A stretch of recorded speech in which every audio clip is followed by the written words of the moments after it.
పోయినాను, భద్రాచలం పోయినాను మొన్న శ్రీరామనవమికి. నేను పోతుంటేనే అగో ఆయననే అనిరుద్ రెడ్డి మాకు ఎవ్రీ ఇయర్ 4 months అని పువ్వు వస్తుంది. పువ్వు 70 రూపాయలు కేజీ లాగా వాళ్ళు అమ్ముకోవచ్చు, 30 రూపాయల నుంచి 70 రూపాయలు. ఇది ఒక నేను అనేది రాలిపోయిన పువ్వు నుంచి వాళ్ళలాగా చెట్లు కొట్టేసి చెట్లను ఎక్స్పోర్ట్ చేసి దొంగతనం పంపేమని చెప్పి నేను మాట్లాడతలేను.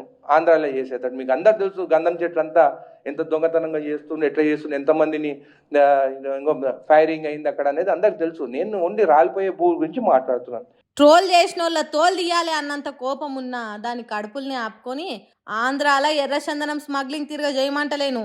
సహజంగా రాలే ఇప్ప పువ్వుతోని ఎన్నో లాభాలు ఉన్నాయి అంటున్నా. దానికి నన్ను ట్రోల్ చేస్తే ఎట్లా, బుద్ధుండాలే కదా అన్నట్టు మాట్లాడిండు. ఒక రాజకీయ నాయకుడిగా నేను సారా అంటే మాత్రం అందరు ట్రోల్ చేస్తారు. మళ్ళీ సినిమా యాక్టర్లు వాళ్ళు గ్లాసులు పట్టుకుంటే హీరోలు, ఒక రాజకీయ నాయకుడిగా గ్లాసులు పట్టుకుంటే మేము జీరోనా?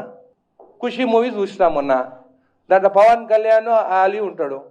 ఆలీ ఇట్లా ఇంటి ప్యాకెట్లు పెట్టుకొని అది 2000 టైంలో అప్పుడు అరాక్ బ్యాండ్ మన తెలంగాణ ఏరియాలో ధూల్పేట నుంచి తెచ్చిందని చెప్పి మన ధూల్పేట వాళ్ళని చిన్న చూపుగా చూపించినారు. అంటే అక్కడ ప్యాకెట్లు దొరుకుతాయని చూపించినారు. పవన్ కళ్యాణ్ దావకుండా తొక్కు నాకుతాడు. మళ్ళీ ఇదేం కల్చరు? నేనేం నెగిటివ్ చెప్తలేను పవన్ కళ్యాణ్ గురించి, అది మూవీలాగా చూడాలి. సినిమాలో చెప్తే నీతి, బయట చెప్తే అవినీత. నన్ను ట్రోల్ చేస్తారా? ఇదేం పద్ధతి? ఓపిక ఉంటే ఒకసారి గూగుల్ చేసి చూడుండ్రి. ఇప్ప పువ్వు సారాతోని ఎసొంటి లాభాలు ఉన్నాయో తెలుస్తుంది. ఊర్లల్లోకి పోయి వెనకటి ముసలోళ్ళని అడుగుండ్రి, ఇప్ప సారా ఎంత కమ్మగా ఉండేదో చెప్తారు.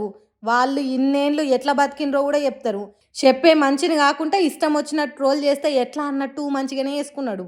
అదే బాలకృష్ణ మామాయికి పెగ్గులా అంటే పప్పులలో మామాయికి పెగ్గులా అని 1, 2, 3 పెగ్గులు తాగుతున్నారు. అరే మామ ఎక్కు పెగ్గులా, మందు బాబులం మేము మందు బాబులం అంటే తప్పులేదు. కానీ నేను ఇప్ప పువ్వు సారా ఆరోగ్యానికి మంచిదంటే సోషల్ మీడియాలో తప్పుగా వైరల్ చేస్తారా? ఏం మనుషులరా మీరు అన్నట్టు కోపం ఎల్లగక్కిండు.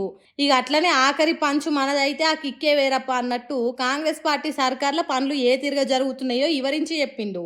ఈరోజు పైసా పేక్ తమాషా దేక్ అన్నట్టుంది. ఎవరు పైసలు వేస్తే వాళ్ళ పనులు అవుతున్నాయి.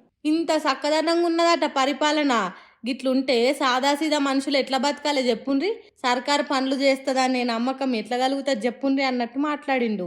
సారు అనిరుద్ రెడ్డి సారు పరిపాలన మంచిగా లేదనే చెప్పబడితివి, పేదోళ్లకు పనులు జరుగుతలేవనే అనబడితివి. గొంగట్ల అన్నం వేసుకొని తినుకుంటా ఎంటికలు వచ్చినాయని ఏరేసుడు ఎందుకు సారు? ఆ కాంగ్రెస్ పార్టీలనే ఎందుకుంటున్నారు సారు? జర ఆలోచన చేయుండ్రి సారు. పేదోళ్ళ గురించి అని అంటుర్రు తెలంగాణ జనాలు. ఇక మీ ఇష్టం సార్ అటెన్కా.